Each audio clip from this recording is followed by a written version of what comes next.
Alors, est-ce que parmi nous, il y a des personnes qui ont de grandes connaissances? Parce qu'effectivement, nous pouvons avoir de grandes connaissances, avoir accumulé tout au long de notre vie beaucoup de connaissances dans divers domaines. Nous pouvons être très intelligents, avoir des connaissances scientifiques, être très sages, avoir même une très grande foi et même parler plusieurs langues, être polyglotte. Nous pouvons être même une personne qui commet beaucoup de bonnes actions et nous pouvons même être surdoués. Ça serait déjà pas mal que nous ayons tout cela, n'est-ce pas? Et pourtant, si nous avons tout cela réuni, mais que nous n'avons pas l'amour, cela ne sert à rien du tout. D'un point de vue biblique, d'un point de vue chrétien, en tant que chrétien. Et effectivement, il existe en ce bas monde des personnes qui sont très intelligentes, qui ont beaucoup de connaissances dans divers domaines. Et vous avez même des personnes qui connaissent très très bien la Bible. Des personnes qui sont capables de vous citer des versets entiers avec les références et même des suites de versets, de références dans différents livres. Ils peuvent avoir beaucoup de connaissances, mais ne pas avoir l'amour. On peut avoir beaucoup de connaissances sur le livre de Dieu sans connaître Dieu. On peut avoir beaucoup de connaissances sur un personnage historique, même sur un romancier ou sur une biographie d'un personnage, sans pour autant connaître le personnage lui-même. J'aimerais vous parler de ce que l'apôtre Paul appelle la voie par excellence. Mais attention, le mot excellence, c'est par-dessus tout. La voie par excellence. Je vais donc lire dans la première épître aux Corinthiens, le chapitre 13, les versets 1 à 8. Une première lecture. Et après, nous reprendrons une deuxième lecture où je détaillerai verset par verset. Voici ce que l'apôtre Paul a écrit dans sa première épître aux Corinthiens. Quand je parlerai les langues des hommes et des anges, si je n'ai pas l'amour, je suis un airain qui résonne ou une cymbale qui retentit. Et quand j'aurai le don de prophétie, la science de tous les mystères et toute la connaissance, quand j'aurai même toute la foi jusqu'à transporter des montagnes, si je n'ai pas l'amour, je ne suis rien. Et quand je distribuerai tous mes biens pour la nourriture des pauvres, quand je livrerai même mon corps pour être brûlé, si je n'ai pas l'amour, cela ne me sert à rien. L'amour est patient, il est plein de bonté. L'amour n'est point envieux. L'amour ne se vante point, il ne s'enfle point d'orgueil. Il ne fait rien de malhonnête, il ne cherche point son intérêt, il ne s'irrite point, il ne soupçonne point le mal. Il ne se réjouit point de l'injustice, mais il se réjouit de la vérité. Il excuse tout, il croit tout, il espère tout, il supporte tout. L'amour ne périt jamais. Il y a beaucoup de choses dans ce texte que nous n'avons peut-être pas forcément bien compris. C'est la raison pour laquelle je vais le développer. Mais avant cela, il va y avoir des éléments sur le contexte qui sont très importants, parce qu'il faut en tenir compte. Avant de m'attarder, de développer le contexte, j'aimerais juste lire le verset 13.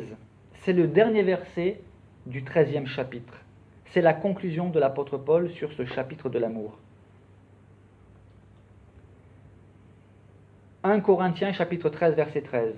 L'apôtre Paul a écrit « Maintenant donc, ces trois choses demeurent, la foi, l'espérance, l'amour. Mais la plus grande de ces choses, c'est l'amour. » Alors, le contexte.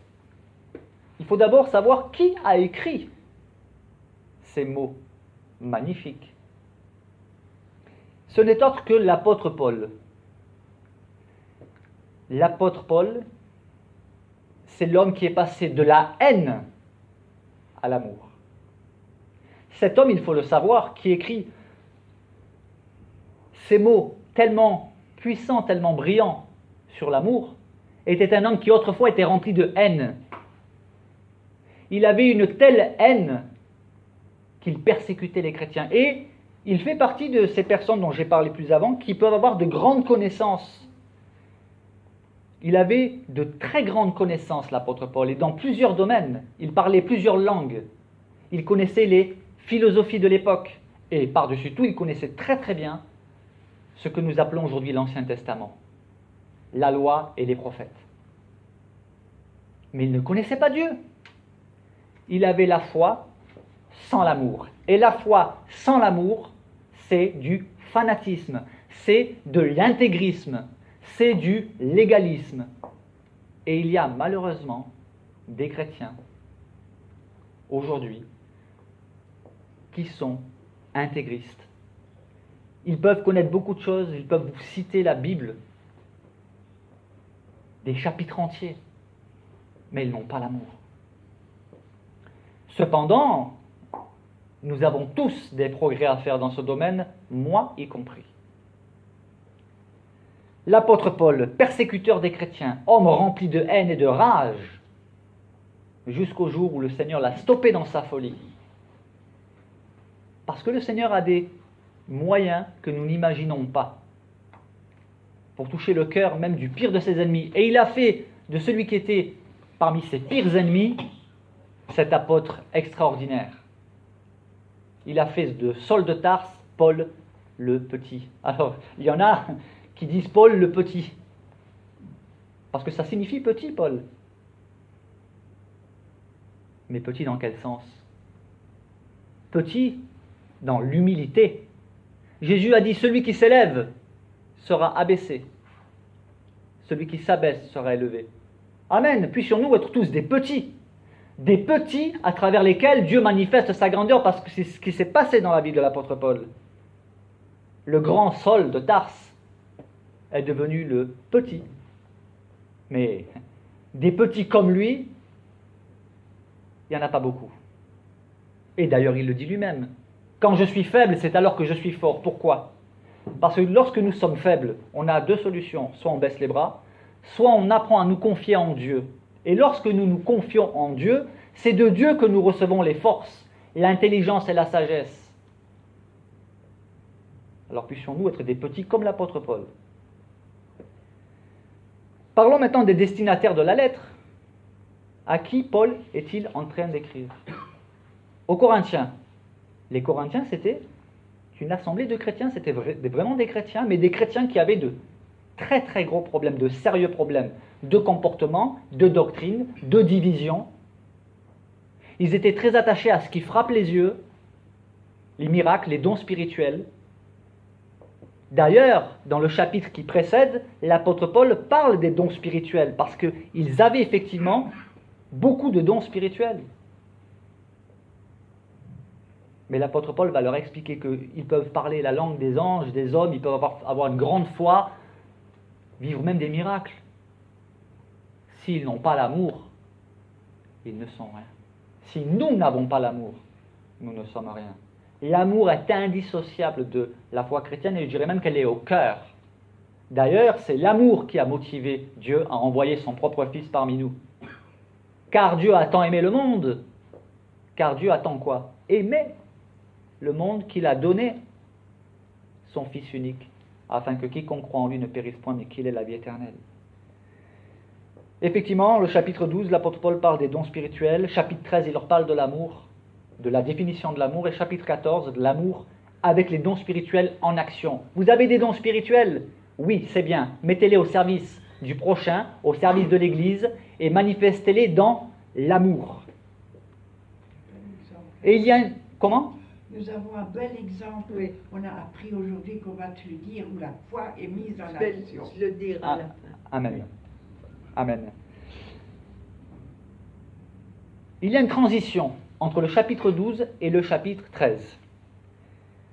L'apôtre Paul écrit « Aspirez aux dons les meilleurs », il venait de parler des dons spirituels, les dons surnaturels, les dons extraordinaires de Dieu. Il écrit ainsi « Aspirez aux dons les meilleurs Et je vais encore vous montrer une voie par excellence. Et c'est là qu'il développe ce que doit être l'amour.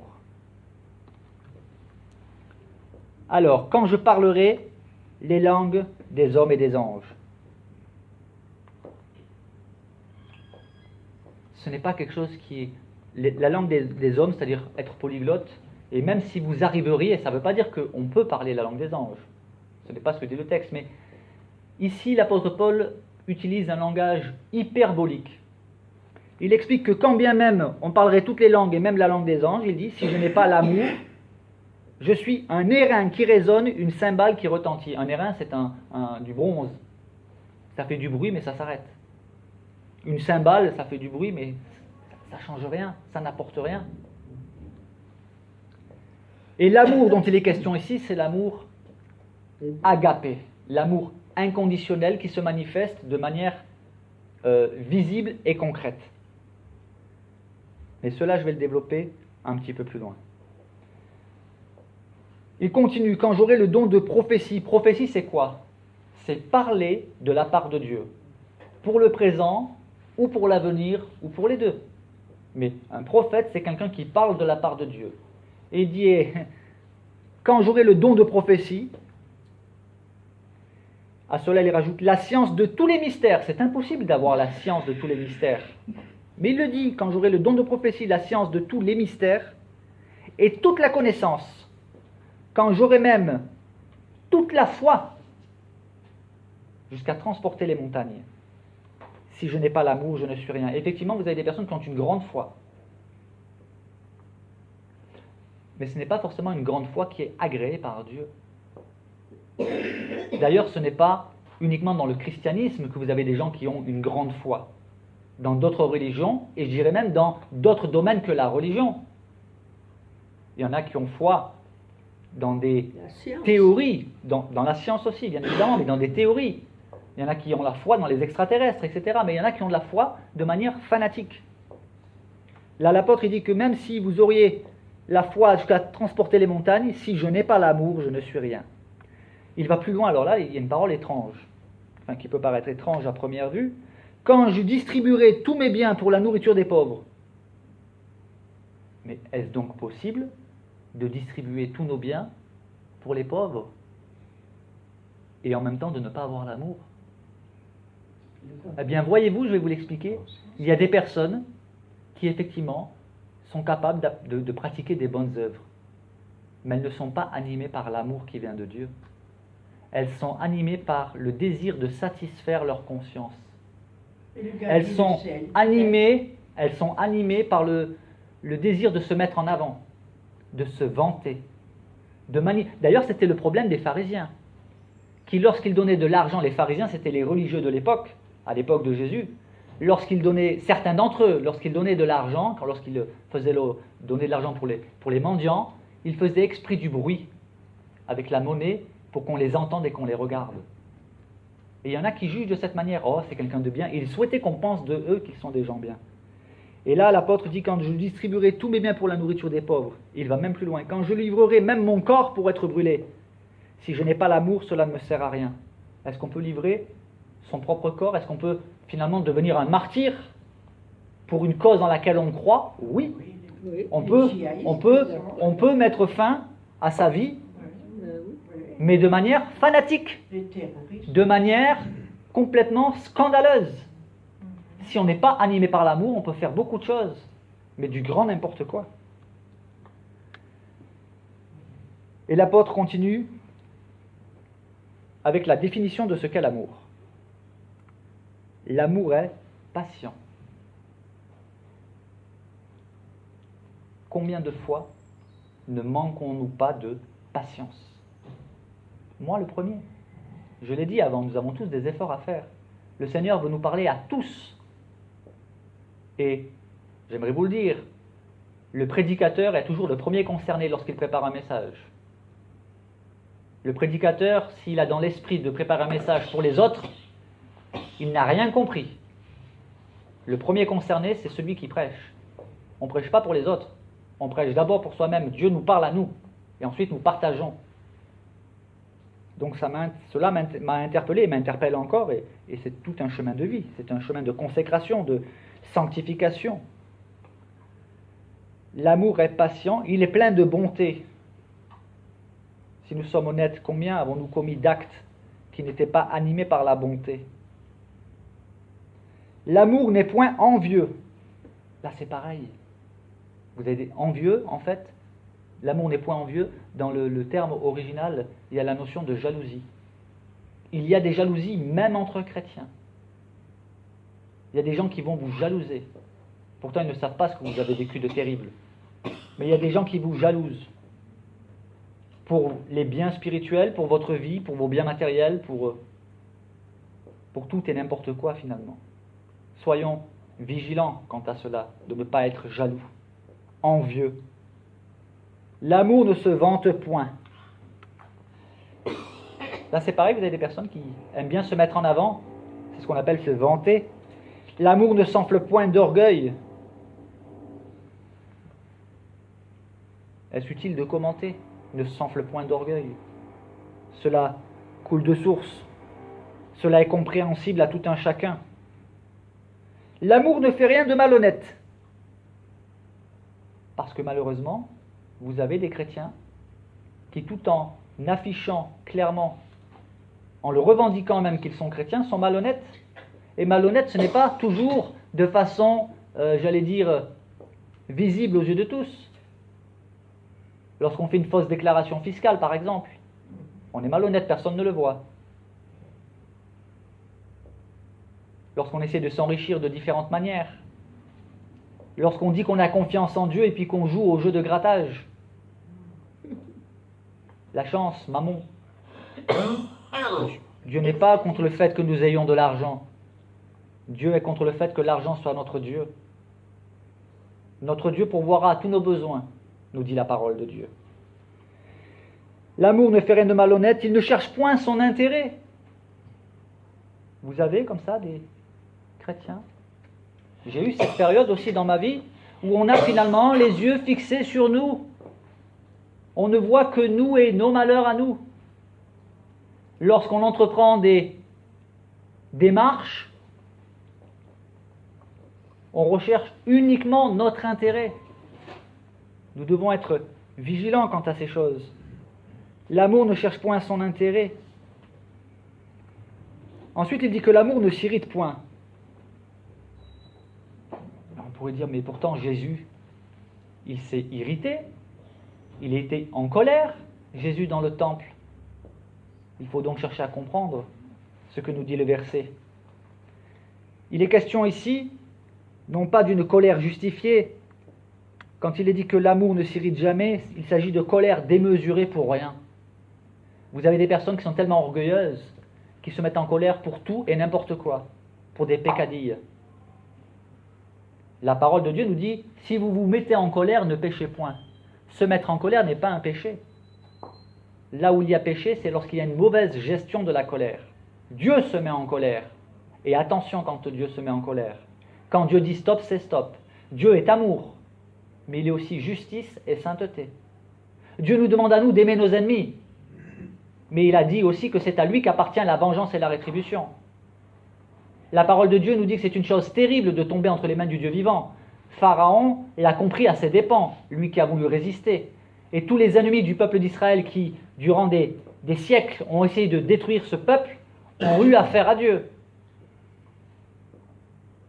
Dieu protège ceux qui lui appartiennent. Et le Seigneur nous demande à nous de ne pas nous venger nous-mêmes. Nous, ce qu'il nous demande, c'est d'aimer et de bénir. Et lui, il s'occupe de rendre la justice. L'apôtre Paul explique que Alexandre le forgeron, on ne sait pas qui c'était, mais c'est un personnage dont il parle, Alexandre le forgeron lui a fait beaucoup de mal. Et l'apôtre Paul a dit que Dieu lui rendra selon ses œuvres. C'est Dieu qui s'occupera de rendre la justice, pas nous. L'amour ne s'irrite point. Il ne soupçonne point le mal. Vous avez des personnes qui sont tout le temps en train ils sont à la limite de la paranoïa. Ah, le frère aujourd'hui m'a pas dit bonjour. Ah, il a dû dire du mal de moi. Vous avez des personnes, ils vont voir des chrétiens à la sortie d'église en train de discuter, ils vont dire, ah, ils sont en train de parler de moi. Alors qu'en fait, ce n'est pas du tout le cas. Quelquefois, vous pouvez être absorbé par vos pensées, vous ne faites pas attention, vous ne dites pas bonjour à une personne, et elle va penser tout de suite, ah, il ne veut plus me parler, il a quelque chose contre moi, ou on lui a dit quelque chose sur moi. L'amour ne soupçonne point le mal. Il ne se réjouit pas de l'injustice, mais il se réjouit de la vérité.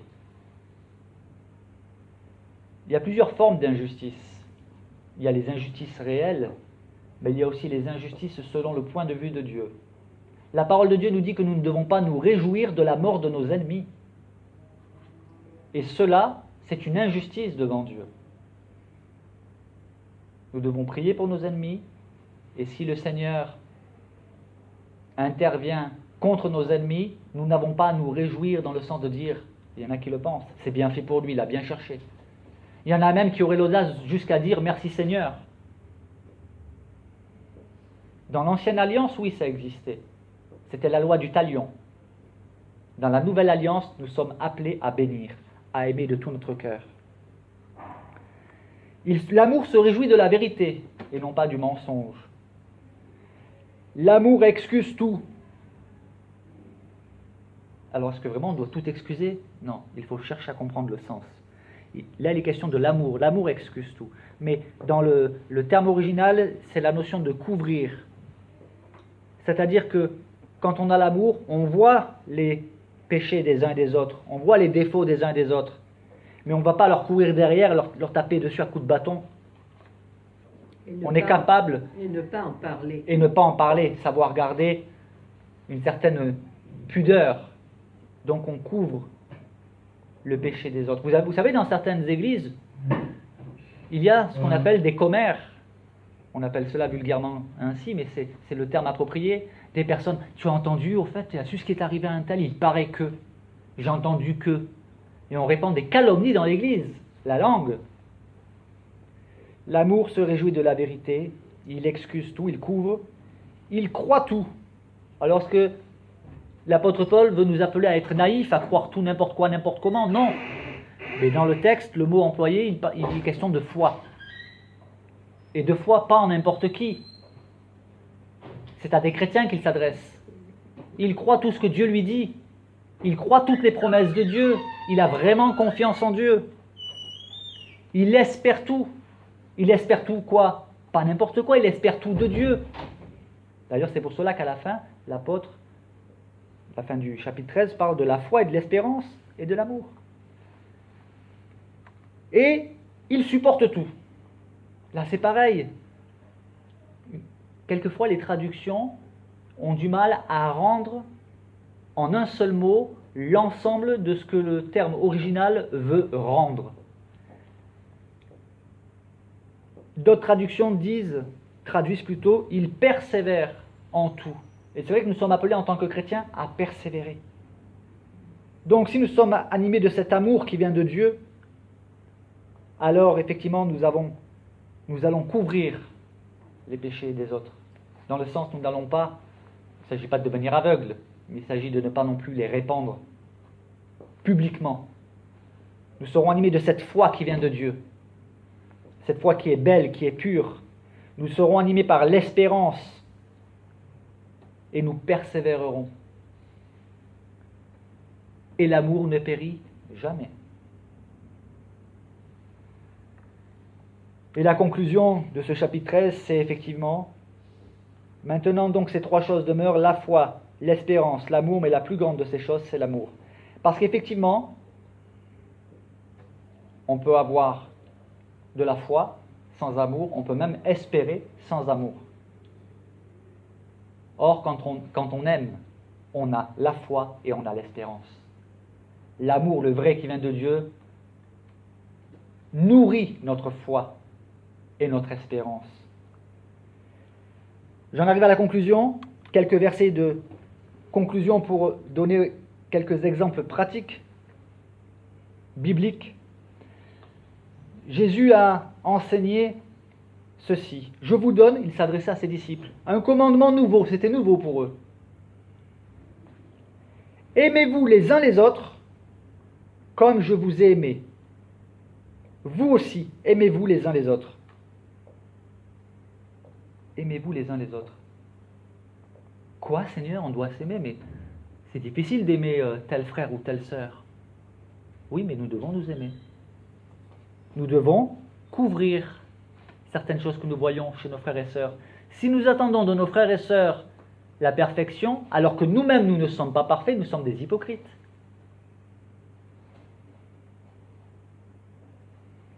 Et le Seigneur dit, aimez-vous comme je vous ai aimé. Et il va plus loin. Il parle ici du témoignage. À ceux-ci, tous connaîtront que vous êtes mes disciples si vous avez de l'amour les uns pour les autres. C'est comme ça que le reconnaissent les vrais chrétiens. L'amour est là, si je puis dire, la marque de fabrique de Dieu, la marque d'authenticité.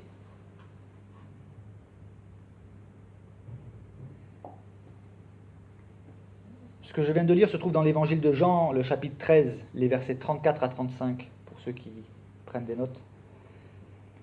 Dans la première épître de Jean, au chapitre 3, le verset 17 et 18, l'apôtre Jean, qu'on appelait le disciple de l'amour, il est dit ceci, il écrit ceci, « Si quelqu'un possède les biens du monde, et que, voyant son frère dans le besoin, il lui ferme ses entrailles, comment l'amour de Dieu demeure-t-il en lui?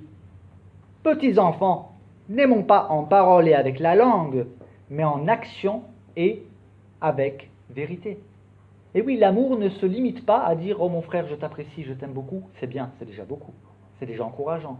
Mais l'amour, c'est aussi des actions. Et pour terminer,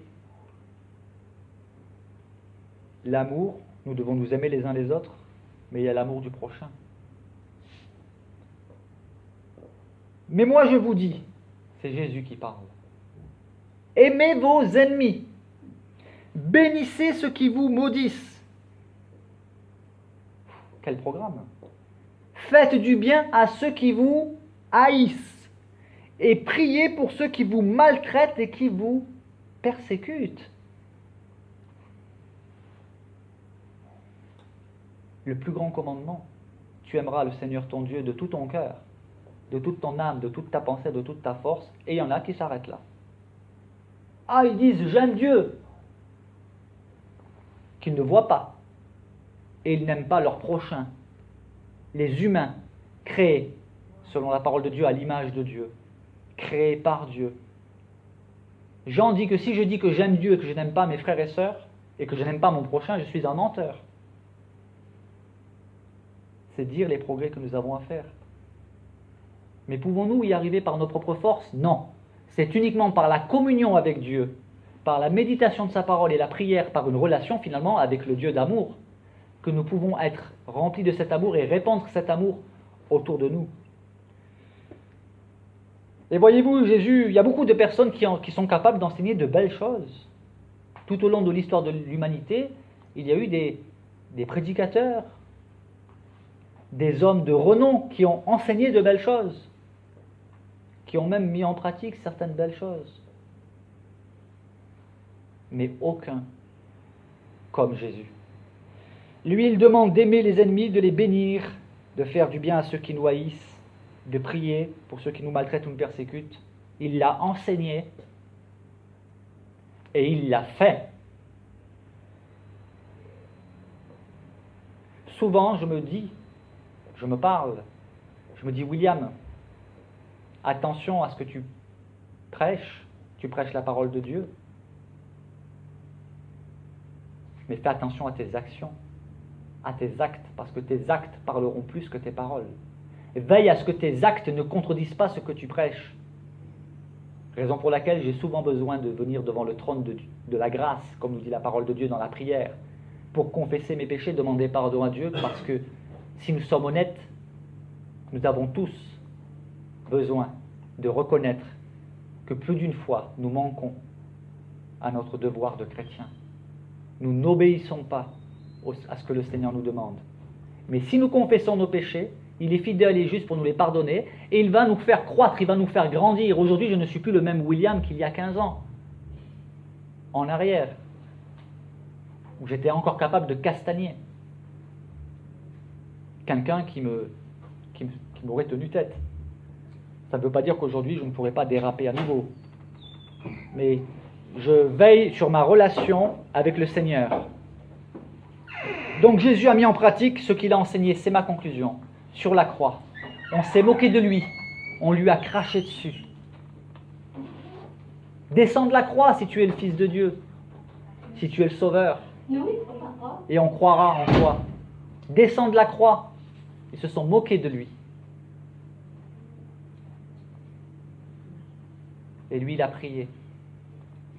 Père, pardonne-leur car ils ne savent pas ce qu'ils font. Que le Seigneur nous accorde sa grâce et que nous puissions